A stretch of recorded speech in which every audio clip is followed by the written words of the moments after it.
मुझसे शादी न करने का रीजन मेरी पढ़ाई नहीं थी रोहन।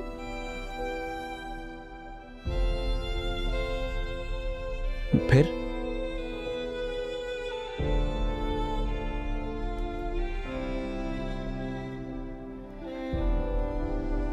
मैं किसी और को पसंद करती थी। आफतों के दौर में, आफतों के दौर में चैन की घड़ी है तू,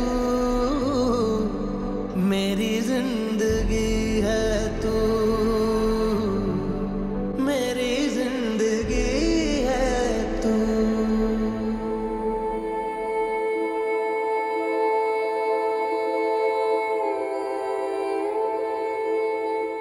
कोई मर्द कैसे अपनी बीवी के माजी पर कॉम्प्रोमाइज कर सकता है? क्या वाकई रोहन की मोहब्बत इतनी सच्ची है? क्या मुझे रोहन को सब कुछ बता देना चाहिए था? उसको अंधेरे में नहीं रखना चाहिए था मुझे। अब भी तो बता सकती हूँ, लेकिन मुझे कुछ समझ ही नहीं आ रहा मैं क्या करूँ। रोहन भी अभी तक नहीं आया, पता नहीं कहाँ रह गया है।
वो ज़्यादा ठीक कर रही थी मैं।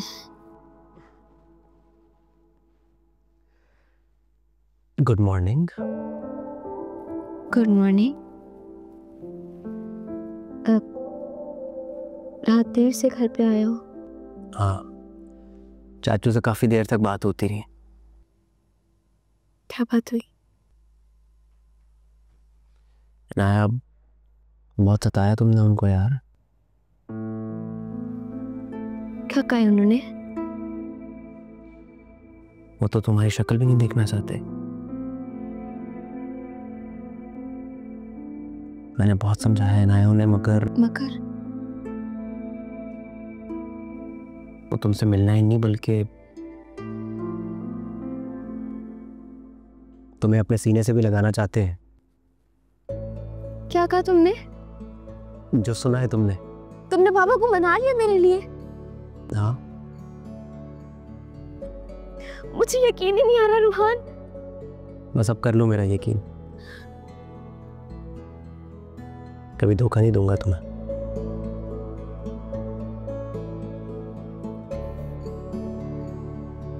चलो अब रेडी हो जाओ, फिर उनसे मिलने चलते।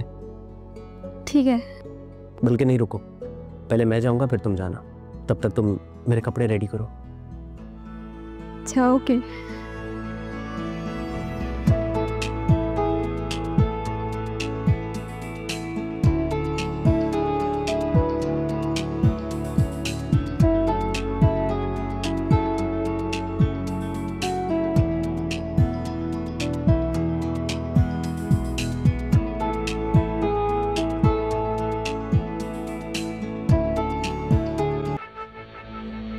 रोहान को क्या बताया तुमने?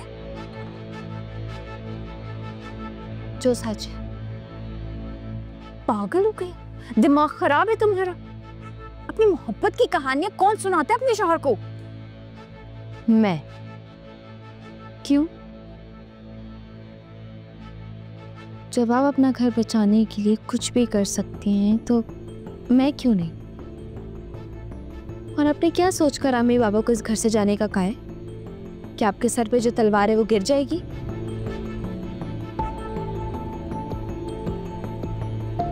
खुदगर्जी की बिना इंतहा होती है आपकी। अगर मैंने भी जाकर सबको ये बता दिया ना कि आप मम्मी बाबा को घर से निकाल रही थी, तो सोचे आपकी क्या ही इज्जत बच जाएगी। तुम पागल हो गई हो इनाया? मैंने अम्मी से नहीं कहा कि वो यहाँ से जाएं, अपनी मर्जी से जा रही हैं वो। बचपन से जानती हूँ आपको, अपना घर बचाने के लिए ना कुछ भी कर सकती हैं आप। जैसे मुझे मुट्ठी में करके इस खौफ से आजाद होना चाहती हैं कि मेरा माजी दफन हो जाए।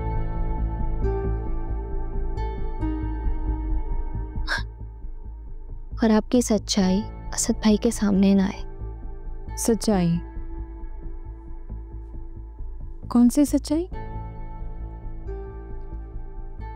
वही सच्चाई जो आपने सबसे छुपा के रखी है।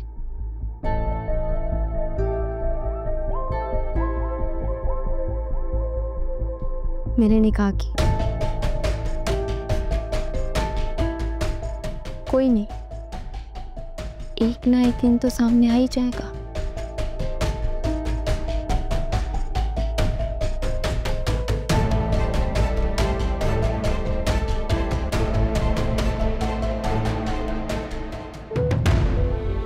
ये मरवाएगी।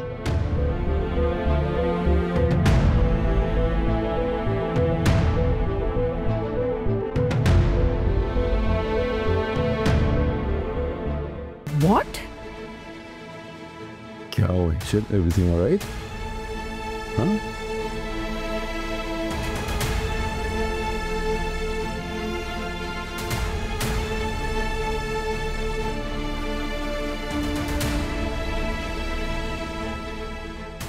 उन तस्वीरों को देख के क्या लग रहा है डैड?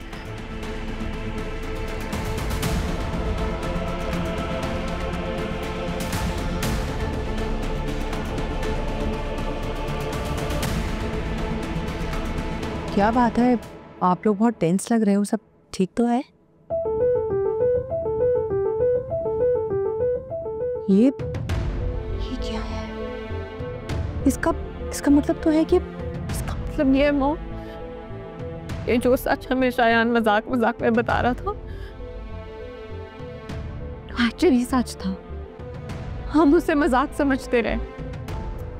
माय गॉड, इतना बड़ा धोखा रोहान और तुम्हारे ससुर के साथ, और धोखा देने वाला भी कौन? तुम्हारे ससुर के भाई और आयजा, जिसको वो हर वक्त सर पे बिठा कर रखते हैं। लेकिन ईशल बेटा, ये कैसे मुमकिन है कि इतनी बड़ी बात हो गई और किसी को पता भी नहीं चला? और जानबूझकर उस लड़की को रोहान के साथ जोड़ दिया जो ऑलरेडी किसी और के साथ निकाह में है। हम प्लीज। शायान से मुझे तवक्को नहीं थी, अब्रार से बात करनी पड़ेगी मुझे। और तुम किसी से कोई बात नहीं करोगी। इस मामले से तुम्हारा कोई ताल्लुक नहीं है। कैसे ताल्लुक नहीं है मॉम? सब जानते हैं कि शायान डैड के बिजनेस पार्टनर का बेटा है। आशिर को अच्छी तरह पता है कि वो मेरे बचपन का दोस्त है। कल को जब ये बात खुल के सबके सामने आएगी तो मेरा क्या इंप्रेशन रह जाएगा? अरे बेटा, तुम पागल हो गई हो क्या? हमें बहुत सोच समझ के फैसला करना होगा।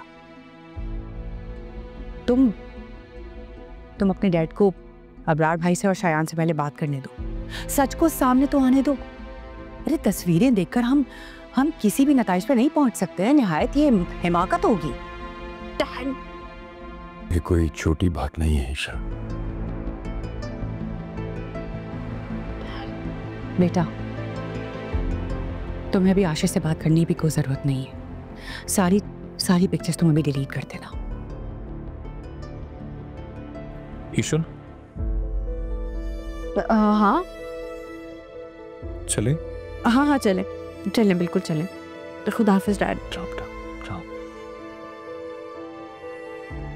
ओके बेटा। प्लीज बानू को घर वापस बुला ले।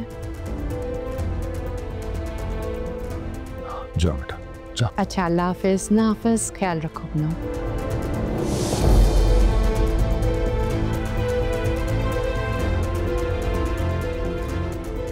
ये तो बहुत बड़ा मसला हो जाएगा बच्ची।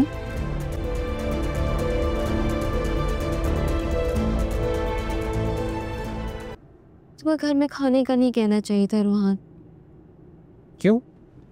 असद भाई क्या सोच रहे होंगे कि छोटे दामाद को दावत दे दी लेकिन बड़े दामाद से पूछा तक नहीं। अम्मी बाबा के लिए कितना बुरा सोच रहे होंगे वो। तुम कोई और बहाना कर लेते जबकि तुम्हें पता है हम इस मकसद से घर नहीं जा रहे। ये तो मैंने सोचा ही नहीं।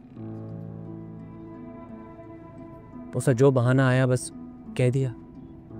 नकल के लिए भी अकल की जरूरत होती है जो तुम्हारे पास तो बिल्कुल भी नहीं है। उड़ा लो तुम भी मजाक मेरी मोहब्बत का। अब तुम देखना असद भाई आप ही से शिकायत करेंगे और आप ही फिर से कोई हंगामा क्रिएट कर देंगी। भाभी तमाशा क्यों लगाएंगी? तुम्हें पता तो है आयजा आप इसे बर्दाश्त नहीं हो सकता कि उनसे ज्यादा किसी और को अहमियत दी जाए। क्या बातें कर रही हो नाया? भाभी ऐसी बिल्कुल नहीं है। तुम्हारी बहन जरूर है लेकिन तुमसे ज्यादा अच्छी तरह मैं उन्हें जानता हूँ। अच्छा रूहान जी। लगी शर्त? कैसी शर्त? अगर मैंने अपनी बात साबित कर दी तो आगे की सारी जिंदगी तो मेरी हर बात पे आंख बंद करके भरोसा करना पड़ेगा। डर। मगर तुम हार जाओ। देखती है।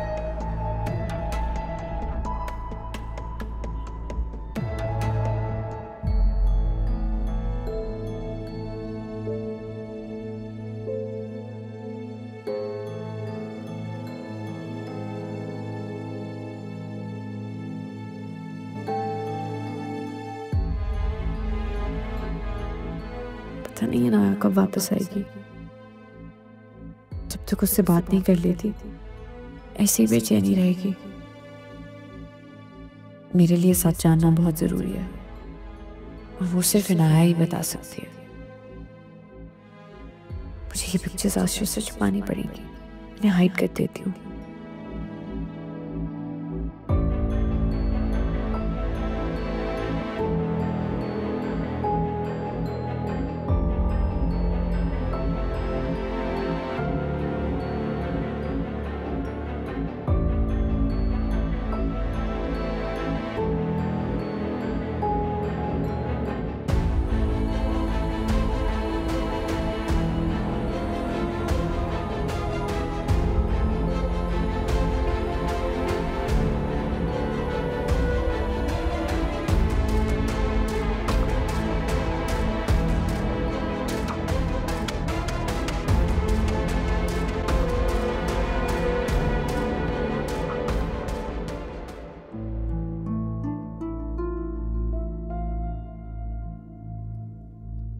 मुझे ऐसा क्यों लग रहा है कि तुम्हारी परेशानी की वजह कुछ और है?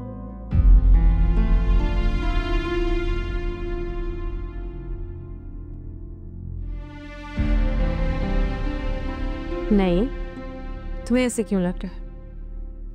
Because you lost? तुम्हारा दिमाग कहीं और है, इसलिए तुम अपनी चीजें भूल रही हो। ये देखो, गाड़ी के पास से मिला मुझे। तुम अपने ख्यालों में इतना गुम थी कि तुम्हें अंदाजा ही नहीं हुआ तुम्हारा पर्स कब गिर गया। तुम तो ऐसे कह रहे हो जैसे कभी कुछ नहीं भूला। ईश्वर इंसान तब भूलता है जब वो परेशान हो, और तुम अंकल को लेकर इतना परेशान नहीं हो। तो असल क्या बात है वो बताओ मुझे। कोई बात नहीं आशिर। बताओ ईश्वर, I really want to know। इधर आओ, बैठो।